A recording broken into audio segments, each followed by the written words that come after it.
ಇಷ್ಟಾಯಿತು. ಏನು ಮೊನ್ನೆ ಎಲ್ಲ ಕಡೆಯಲ್ಲೂ ಈ ಫೈನಾನ್ಸಿನ ವಿಷಯದಲ್ಲಿ ಎಲ್ಲ ಕಡೆನೂ ಮಾತು ಬಂತು. ನಮ್ಮ ಹೋರಾಟ ತೀವ್ರಗೊಂಡಿತು.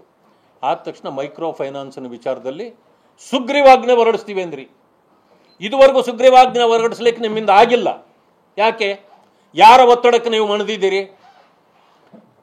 ಈ ಮೈಕ್ರೋ ಫೈನಾನ್ಸ್ ಗ್ರೂಪ್ಗಳು, ಕಂಪನಿಗಳು ಯಾರ್ಯಾರಿದ್ದಾರೆ ಇವರೆಲ್ಲ ನಿಮ್ಮ ಪಾಕೆಟಲ್ಲೇ ಇದ್ದಾರೆ ಅಂತ ಆಯ್ತಲ್ಲ. ಈಗ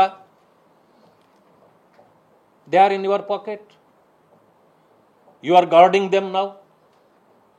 ಇದು ಆಯಿತು. ಅದಾದಮೇಲೆ ಇವತ್ತು ಕಿರುಕುಳ ತಪ್ಪಿಲ್ಲ. ಇವತ್ತಿನ ಪತ್ರಿಕೆ ತೆಗೆದ್ರೆ ನಿನ್ನೆನೂ ಕೂಡ ಒಬ್ಬ ಯುವಕ ಪ್ರಾಣ ತ್ಯಾಗ ಮಾಡಿದ್ದಾನೆ, ಸೂಸೈಡ್ ಮಾಡ್ಕೊಂಡಿದ್ದಾನೆ. ಗ್ಯಾರಂಟಿ ವಿಚಾರಗಳು ಏನು ದೊಡ್ಡ ದೊಡ್ಡ ಭಾಷಣಗಳು ಹೊಡೆದ್ರಿ. ಎಷ್ಟು ಜನ ಗ್ಯಾರಂಟಿಯಿಂದ ಇವತ್ತು ಅಭಿವೃದ್ಧಿ ಆಗ್ತಿಲ್ಲ ರಾಜ್ಯದಲ್ಲಿ ಅಂತೇಳಿ ಎಷ್ಟು ಜನ ಶಾಸಕರು, ಕಾಂಗ್ರೆಸ್ಸಿನ ಶಾಸಕರು ಹೇಳಿದ್ರು. ಬಾಲಕೃಷ್ಣ ಅವರು ಹೇಳಿದ್ರು, ಅವ್ರ್ಯಾರೋ ಕಾಗಿ ಅವರು ಹೇಳಿದ್ರು ಅಭಿವೃದ್ಧಿ ಆಗ್ತಿಲ್ಲ, ನಾನು ಸೂಸೈಡ್ ಮಾಡ್ಕೊಳ್ತೀನಿ ಅಂದ್ರದ್ದು. ದಯವಿಟ್ಟು ಅಂಥ ಕೆಲಸಗಳೆಲ್ಲ ಮಾಡಬಾರ್ದು. ಶಾಸಕರಾದವರು ಹೋರಾಟ ಮಾಡಬೇಕೇ ಹೊರತು ಸೂಸೈಡ್ ಎಲ್ಲ ಮಾಡ್ಕೊಳ್ಬಾರ್ದು.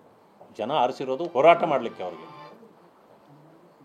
ಆಮೇಲೆ ಮಾನ್ಯ ಮುಖ್ಯಮಂತ್ರಿಗಳು ಹೇಳಿದ್ರು, ಪುಕ್ಕಟೆ ಎಲ್ಲಾನು ನಾವು ಎಲ್ಲ ಪುಕ್ಕಟೆ ಕೊಡೋಕ್ಕಾಗಲ್ಲ, ನಾವು ಹೆಂಗೆ ನಡೆಸಬೇಕು ಅಂತ ಹೇಳಿದ್ರು.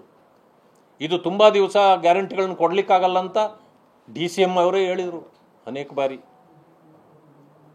ಇವತ್ತು BR ಪಾಟೀಲ್ ನೆನ್ನೆ ಹೇಳಿದರು, ರಿಸೈನೇ ಮಾಡಿಬಿಟ್ರು ಅವರು. ಇದಕ್ಕೆ ಚೀಫ್ ಮಿನಿಸ್ಟರ್ ಅಡ್ವೈಸರ್ ಏನೋ ಇದ್ರು ಅವರು, ರಾಜಕೀಯ ಸಲಹೆಗಾರರು. ಅದಕ್ಕೆ ರಿಸೈನೇ ಮಾಡಿದ್ರು.